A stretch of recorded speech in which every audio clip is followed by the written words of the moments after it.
Hi guys, welcome back to Better Reviews. So it's me again, Sam, your product reviewer for today's video. And for today's video, we're going to review a product, and this is from Everbelina Face Powder.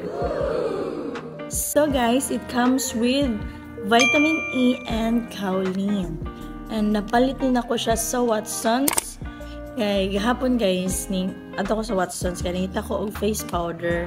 Nasa ginasuggest sa ako pero mahal kayo, pricey kayo kay it cost 400 to 500 pesos to nga face powder.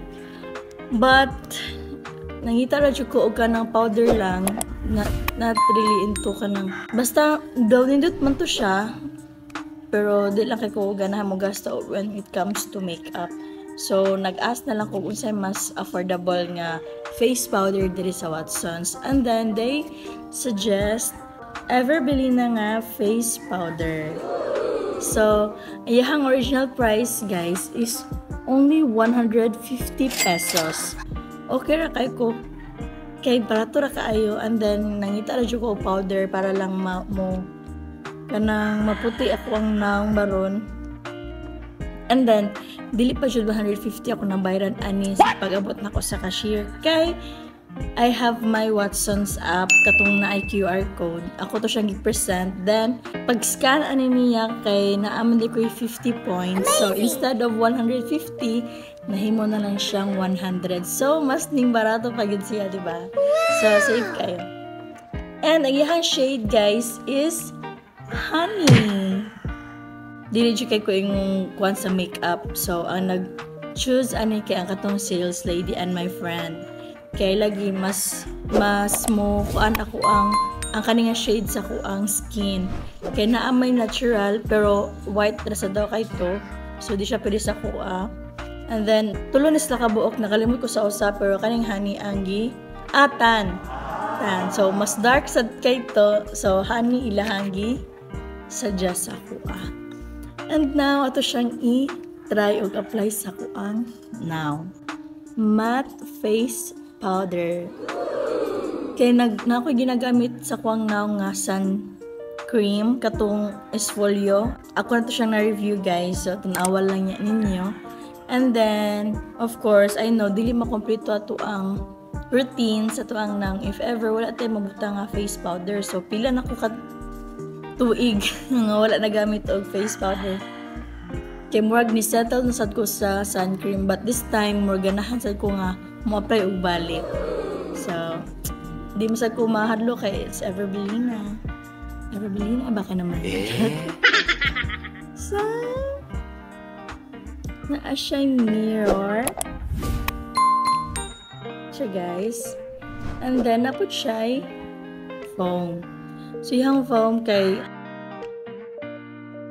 soft man po siya, but ano sa mas mo i-expect for only 150 pesos, diba? So, dili kay siya yung paan sa quality yung foam. But it's okay, kay igro man po ko magpahid sa kuang now. And then, naa siya plastic. Cover siya with the plastic. So, nagamit din ako ganina. Nilakaw ko ganina. So, of course, ako na diyang gigamit. And atong itas ang iyahang quality sa tuang now.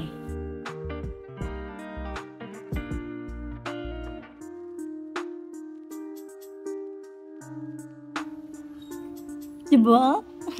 Without and then with face powder. Unsa ka, nimpantay siya sa kuang dire. Diba? Mas kuan siya sa kuang skin type. I mean, sa skin color na ko.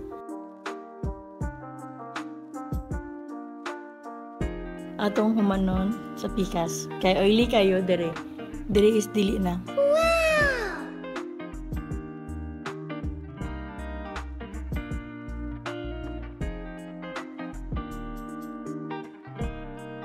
And this is the final look. Diba? Pretty kayo.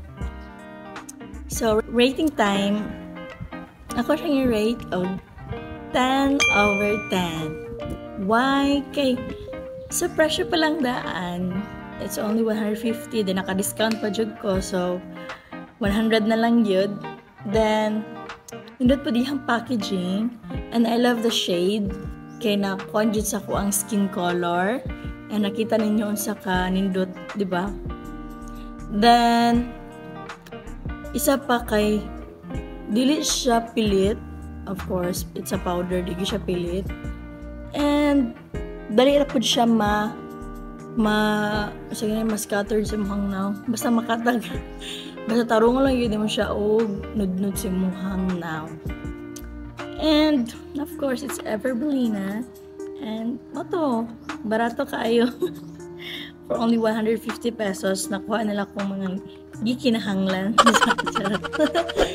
So, I think that's it, guys. I hope you like and share this video. So, bye-bye!